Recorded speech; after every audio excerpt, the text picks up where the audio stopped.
안녕하세요. 세계금연구원 골든클럽 정기준 원장입니다. 국내 주식 시장 삼성전자가 이번 주 계속 올랐어요. 그러면서 코스피는 좀 빠르게 반등에 나섰고요. 코스닥은 시가총액 상위 종목들 흐름 좋지 못했었습니다. 그러면서 좀 부진했어요. 오히려 시장의 수급을 삼성전자가 많이 좀 빨아갔어요. 그러니까 삼성전자를 매수해야지 되기 때문에 그동안 많이 올라와 있던 종목들에서 자금 유출도 좀 있었고요. 개인 투자자들 역시 개별주들 많이 투자하고 있는 부분에서 좀 팔고 삼성전자 쪽으로 좀 기웃기웃하는 모습이었습니다. 그러면서 오히려 코스닥 시장은 예상과 다르게 좋지는 못했어요. 그런데 뭐 이런 현상이 계속 이어질 거라고 보이지는 않습니다. 결과적으로는 삼성전자가 이렇게 올라가는 것은 또 개미 투자자들의 자금을 주식 시장으로 더 많이 유입시킬 것이고요. 그러다 보면은 삼성전자만 투자하는 것이 아니고 시장 초입에서의 투기적인 흐름들 역시도 뚜렷하게 많이 나타날 거예요. 그러면 제가 말씀드렸던 지난주에 말씀드렸죠. 다음 달 초 이후부터는 코스닥 시장 폭발적인 상승세 기대할 수 있을 겁니다. 그리고 투기적인 종목들에 대해서도 다시 수급이 많이 유입될 수 있으니까는 이런 점들도 감안을 해서 좀 시장을 균형 있게 볼 필요가 있습니다. 너무 투기성 있는 투자 쪽으로 기우는 것도 잘못된 거고요. 지금 위치에서 너무 그렇다고 삼성전자 기대 수익이 낮은 상태에서 지금 삼성전자가 좀 잘 올라가고 있다고 그런 쪽으로만 너무 몰려가는 것도 기대 수익률에 있어서는 사실 그렇게 좋은 전략은 아닙니다. 그렇기 때문에 균형을 맞춰서 투자가 필요할 시기다. 이렇게 얘기 드리면서 오늘 방송 시작하겠습니다. 자, 환율 동향을 먼저 볼 텐데요. 환율이 안정을 못 찾고 있어요. 이번 주에도 아직 대통령 탄핵 인용이냐 아니면은 각하냐에 대한 부분이 아직까지도 윤곽을 보이지를 못하고 있어요. 언제 할지를 몰라요. 언제 헌재에서 기일을 못 정하고 있어요. 아무튼 뭐 여러 가지 이유들이 있겠지만 환율에 미치는 뭐 관세에 대한 우려스러운 것도 여전히 있을 테고요. 그럼에도 불구하고 정치적인 상황들도 역시 무시는 못합니다. 그래서 환율이 안정은 찾지 못했다. 그런데 환율이 이렇게 좋지 못한 상황임에도 불구하고 오히려 나스닥 시장은 어때요? 그러니까 달러가 강하잖아요. 그러면 당연히 달러가 강하면 달러화 표기 자산이 오르는 것이 맞겠죠. 이론적으로 그게 당연히 맞죠. 달러화 표기 자산이 유리하죠. 그런데 나스닥을 보시면은 나스닥은 어땠나요? 계속 부진하죠. 이번 주에도 나스닥은 회복을 못 했어요. 부진해요. 그런데 코스피를 보시면은 코스피 이번 주에 내내 올랐어요. 5 거래일 연속 상승입니다. 그러면서 어떻게 됐죠? 추세 흐름이요. 그동안 좀 저항이라고 받아들여져서 그렇게 시원하지 못했던 흐름을 좀 뚫고 있어요.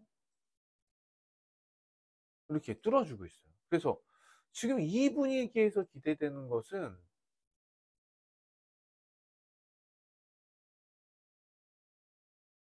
물론 뭐 대번에 되지는 않겠지만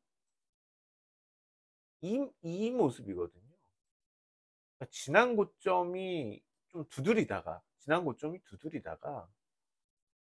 저항권이니까 좀 두드리겠죠. 그러다가 여차하면 튀어나갈 거라는 겁니다. 그 기대가 지금 높이 있어요. 그러니까 계속 얘기 드렸지만 그게 언제냐. 4월 초로 보고 있습니다. 지금 이 시기에 좀 올랐다고 부담스러워 하면은 아무것도 못해요. 그러니까 오히려 '아직은 기회다.'라고 생각을 하고 가야지 됩니다. 지금 기회라고 생각을 하고 가지 못한다면은 결국에는 우리가 기회 측면에서 나중에 추격 매수를 해야지 되는 그런 어려움을 겪을 수가 있어요. 그렇기 때문에 코스닥 마찬가지예요. 코스닥도 물론 이제 코스닥 업종별 종목별로 좀 봐야지 되겠죠. 기술주들이 있을 거고, 그다음에 바이오 종목들이 있을 거고, 여러 가지로 반도체 관련주들도 있을 거고 좀 나뉘어질 수 있을 거예요. 그런데 지금은 좀 쉬어갈 수 있는 분위기, 그리고 뭐 일부 악재들도 시가총액 상위 종목들에서 나온 상황이어서 투자 심리가 위축되었는데, 이 억눌렸던 투자 심리 역시도 다음 달 넘어가면서, 그러니까는 전국의 불확실성은 그래도 다음 달 초까지는 헌재에서 결정이 내려질 거고, 음 그다음에 FTA 무역 협상이라든지 아니면 미국과의 관세 문제들도 윤곽이 결국엔 그래도 4월 초에는 다 나올 거라는 거죠, 어느 정도까지는. 그러면 주식 시장은 지금 이런 불확실성이 있는데도 불구하고 랠리를 펼쳐 주었기 때문에, 모든 악재라고 할 수 있거나 아니면은 수면 아래 있던 어떤 내용들이 다 드러나고 나면 분명히 이렇게 크게 치고 가는 모습이 나올 거라고 봅니다. 그것에 대해서 외국인들도 그동안 경험치들을 어 생각을 하고 한국 주식 시장의 어떤 저평가 매력도들을 판단을 하면서 최근에 매수를 보이지 않는다. 환율 상황이 그럼에도 불구하고 외국인이 삼성전자를 매수한다? 이거는 단순히 삼성전자에 대한 매수 의미만을 갖지는 않습니다. 물론 오늘도 마이크론이 실적에 대한 어떤 가이던스를 늘리면서 올리면서 삼성전자 하이닉스가 뭐 좀 호재가 나타나서 오른 측면도 있지만, 그럼에도 불구하고 한 달도 안 되는 짧은 시간에 10,000원이 이렇게 올라 버리는데, 이거는 분명히 어떤 매력도가 없는 상태에서 나스닥이 부진한데 급락하는데도 이렇게 올라간다는 거는 분명히 뭔가 있다는 거죠. 그리고 삼성전자는 삼성전자 개별적인만 종목이라고 보시면 안 될 것 같아요. 어, 외국에서, 그러니까 해외 투자자 입장에서 한국 시장에 어, 유입할 때, 자금이 유입이 들어올 때, 물론 이제 종목 개개별로 직접 투자가 들어오는 것도 있지만 바스켓에 묶어서 들어오는 경우들이 많죠. 바스켓에 묶였을 때 삼성전자는 이리 치고 저리 치고 했을 때 어쨌든 비중이 아주 높은 종목이니까 몇 가지의 어떤 펀드 섹터가 겹쳤을 때 삼성전자는 이렇게 급등하는 경향이 나타날 수 있습니다.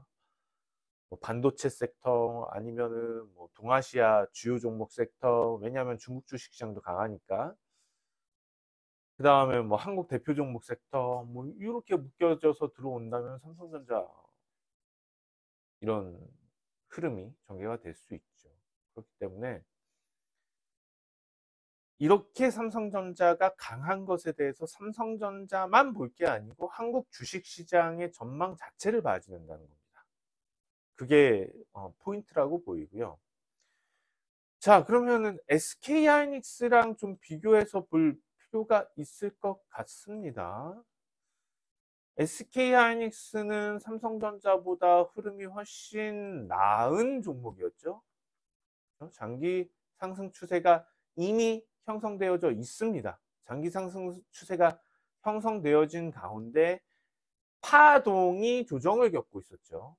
중파가 조정을 받고 있었었죠. 그런 상태에서 오늘 그 저항을 넘었습니다. 이것도 상당히 큰 의미라고 봐야지 돼요. 하이닉스가 저항을 넘었다. 물론 아직까지는 계속해서 영향은 좀 받을 겁니다. 근데 문제는 추세 흐름은 바꿔 나갈 의지가 매우 강하다. 이건 확인이 됐다는 거죠. 추세 흐름을 바꿔 나갈 의지는 확인이 됐다면 사실상 우리가 여기에 대해서 점수를 좋게 매겨야지 되는 게 맞죠. 그렇죠? 이런 측면에서 하이닉스가 삼성전자보다 이번 주에 덜 올랐으니까 못하다, 이런 생각을 하면 안 됩니다. 삼성전자는 삼성전자의 특성을 가지고 있어서 앞서 설명드렸듯이 그렇게 오른 거고, 하이닉스는 좀 우리가 특별한 케이스로 봐야지 돼요. HBM과 관련된 성장성이 아직 하나도 반영이 되어 있지 않구나, 그 관점에서 봐야지 되고, 그렇다면은 사실상 결국에 마지막에 최고점, 지금 이 흐름에 한국 주식시장 반도체 종목들 랠리 흐름에 뭐 이게 5년이 될지 3년이 될지 그건 모르지만, 거기서의 최정점을 찍었을 때 과연 누가 더 높은 수익률을 냈겠느냐. 월등히 SK하이닉스가 높은 수익률을 낼 거라고 기대하고 있어요. 저는 뭐 삼성전자가 나쁘다고 얘기하면 안 되겠지만 지금 위기 상황인 거는 분명해요. 최소한도 SK하이닉스의 비즈니스랑 비교해서 본다면 좋은 방향은 아니에요. 지금까지 최근의 흐름들은 좋은 방향은 분명히 아니에요. 그러면은 위기가 지금 다 닥친 삼성전자 입장에서 지금 움직인다, 구조조정을 막 하고, 이미 늦었다고 봐요. 한 발 늦은 거예요. 반면에 SK하이닉스는 그런 과정들을 다 거쳤고 선택과 집중에 있어서 삼성전자보다 우위에 있다는 거죠. 그러면 이게 우리가 펀드는 아니잖아요, 개인 투자자가.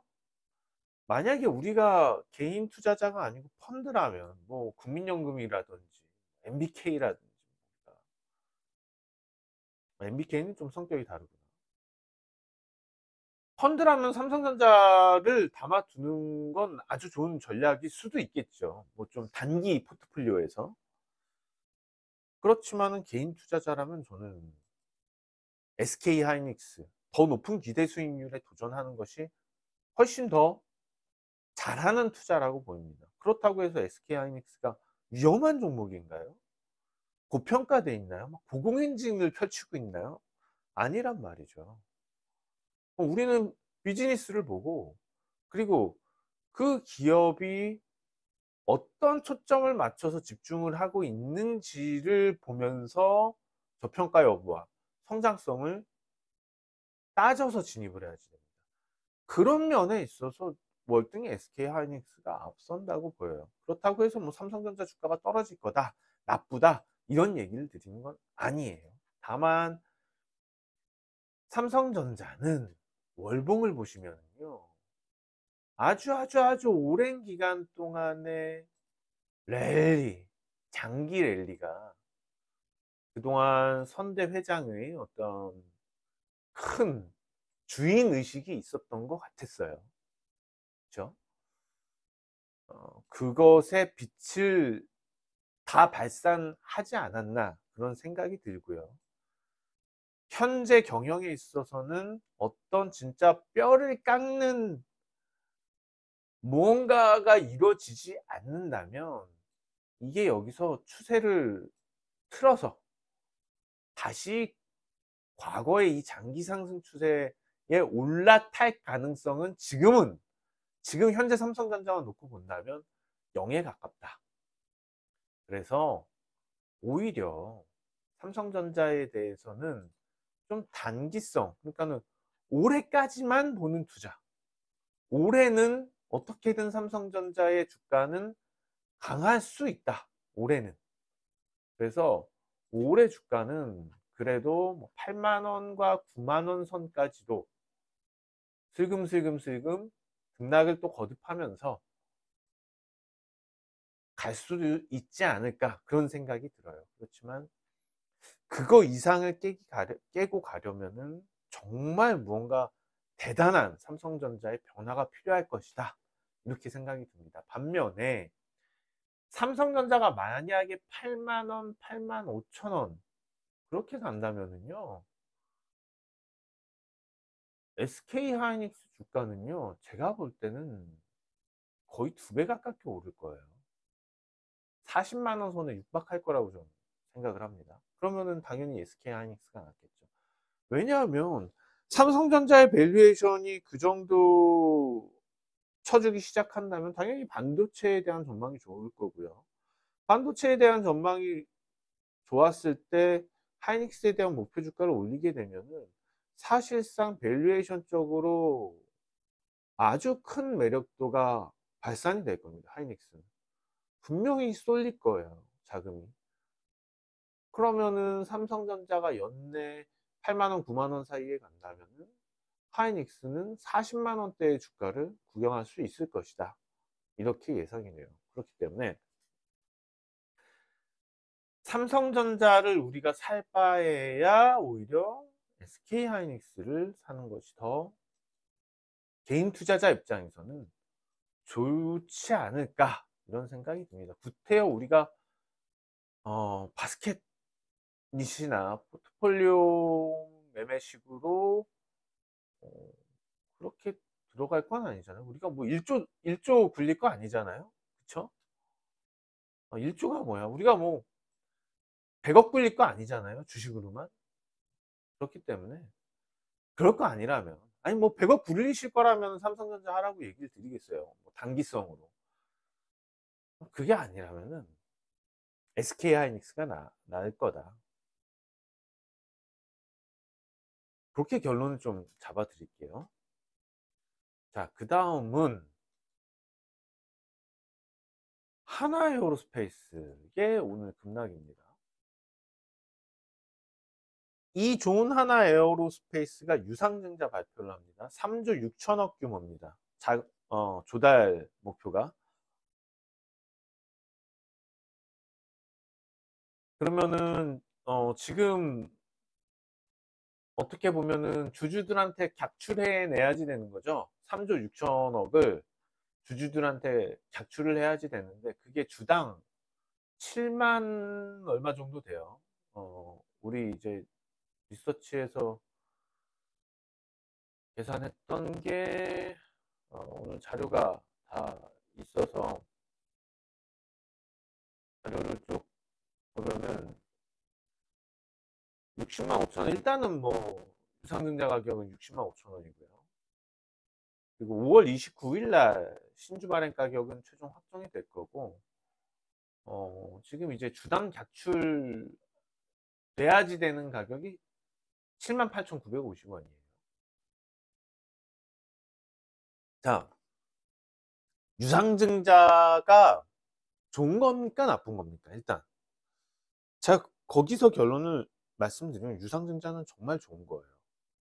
근데 왜 우리가 주주배정 유상증자에 대해서 안 좋은 인식을 갖고 있느냐?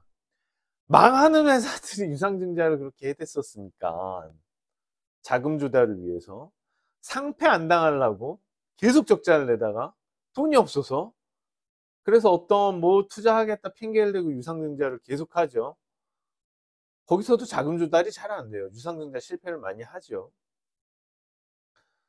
주가만 떨어지고 회사에 돈 조금 들어오고 그러니까 물려있던 사람들이 울며 겨자 먹기로 그냥 유증 참여할 수밖에 없는 그런 게 많았단 말이죠. 근데 사실상 유상증자는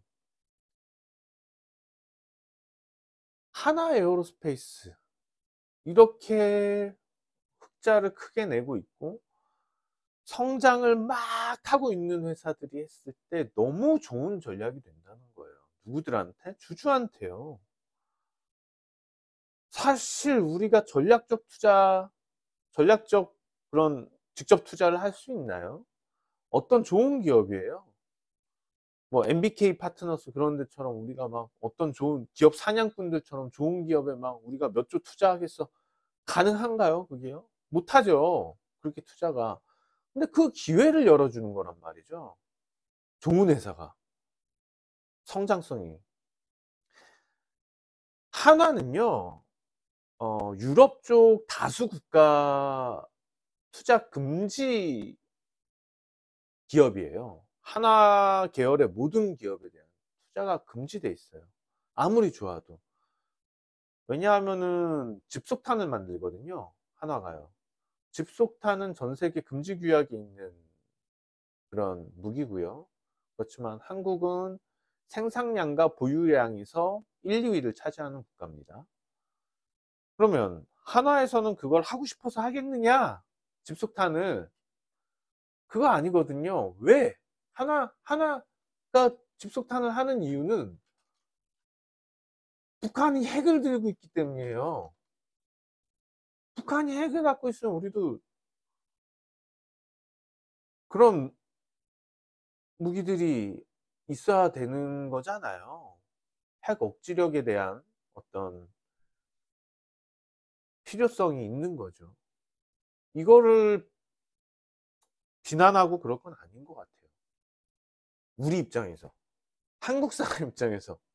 물론 뭐 유럽의 그런 국가들 입장에서 평화주의적 국가들 입장에서는 니들이 핵 위협을 당하고 사는 건 아니잖아요. 그들이요. 근데 우리는 핵 위협을 당하고 사는 거잖아요. 그러니까 그 사정을 알아줘야죠. 근데 아무튼 그런 사정이 좀 있습니다. 그러면은 자금 조달에 있어서 뭐 투자를 좀 이렇게 대규모 투자를 하고 싶어요. 공장 증설을 한다든지. 근데 걸림돌이 투자 받는 데 있어서 한계가 있는 거죠. 아무튼 뭐 유럽에 돈은 많으니까. 그런데 그거를 우리 이제 주주들한테 투자할 수 있게 어떤 측면에서는 기회로 돌리는 거고 서로에게 또 하나 에어로스페이스 입장에서도 그런 측면에 있어서는 또 손을 내밀 수 있는 거고요. 너무 좋지 않나요? 저는 그래서 하나 에어로스페이스에 대해서는 적극적으로 유증에 참여해 주시면 어떨까 이런 얘기를 드리고 싶어요. 물론 수출도 많이 해야 되겠죠. 하나 에어로스페이스에서 무기 수출도. 그렇지만 하나 에어로스페이스에서 가장 잘 만든 무기를 누가 먼저 쓰고 누구한테 먼저 공급이 될까요? 한국이잖아요. 그렇죠? 하나 에어로스페이스가 튼튼하고 잘 되면 한국의 국방력 좋아지는 거잖아요. 우리가 뭐 그동안 뭐 투기성 있는 투자도 필요하고 좋은 투자도 필요하고 그런 얘기를 드렸는데 정말 좋은 투자라고 생각하는 게 이런 방향이라고 생각을 합니다. 좀 장기적으로 볼 필요가 있죠. 유상증자도 받고. 그러면은 3조 6천억을 투자를 해서 분명히 그걸 가지고 몇십 조, 몇백 조를 10년 동안 만들어 내겠죠. 그럼 되는 거잖아요. 그럼 투자자들도 뭐 지금 주당 뭐 한 7만 원, 8만 원 그 정도 들어가지 않을까 생각을 하고 있는데 그렇게 되면 투자자 입장에서도 7만 원 더 들어갔지만 투자 뭐 객출이 됐지만 주가가 150만 원 되고 그러면 훨씬 남는 장사잖아요. 그렇기 때문에 우리가 너무 단기적 시세 차익만 생각을 해서 접근을 하고 종목에 대해서 그리고 그동안 이런 주주배정 유상증자가 지나치게 망해가는 회사들이 써먹던 못된 그런 정책이었어서 인식이 그렇게 돼 있어서 그렇지 사실상 하나 에어로스페이스에서 하는 주주 배정 방식 유상증자는 좀 한국 주식 시장에 박수를 받고 받을 만한 받아야 되고 여기에 참여하는 한국민 투자자들도 박수를 좀 받아야 되는 그러한 투자라고 생각을 합니다. 정책이라고 생각을 합니다. 그렇기 때문에 하나 에어로스페이스에 대해서는 오히려 이렇게 떨어졌을 때 적극적으로 좀 매수하는 전략이 필요하다. 오히려 이런 조정을 빌미로 저가 매수세가 또 유입이 되면서 왜냐하면 이미 유상증자 권리락 반영했잖아요. 78만 6만 원? 75만 원? 75만 원에서 얼마로 떨어진 거예요? 62만 8천 원으로 떨어졌으니까 그 비율만큼 다 반영을 했어요. 응? 그럼 된 거죠. 반영이 이미 됐다면 유상증자 받아야죠, 이제.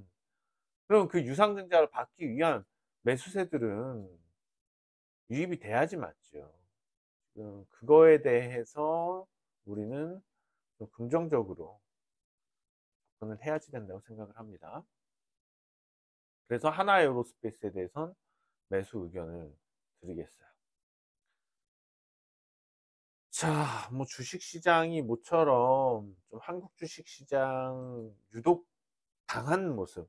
물론 코스닥은 뭐 HLB 같은 경우에 또 중국 항소제약이 보이콧 당하는 바람에 오늘 하한가까지 내려가고 예상했던 것보다 코스닥 시장이 좀 죽었어요. 지난주만 하더라도 좀 좋은 모습들을 많이 기대를 했었는데 근데 물론 다음 달에 더 탄력적으로 오를 수 있는 기회는 저는 분명히 있다고 생각을 합니다.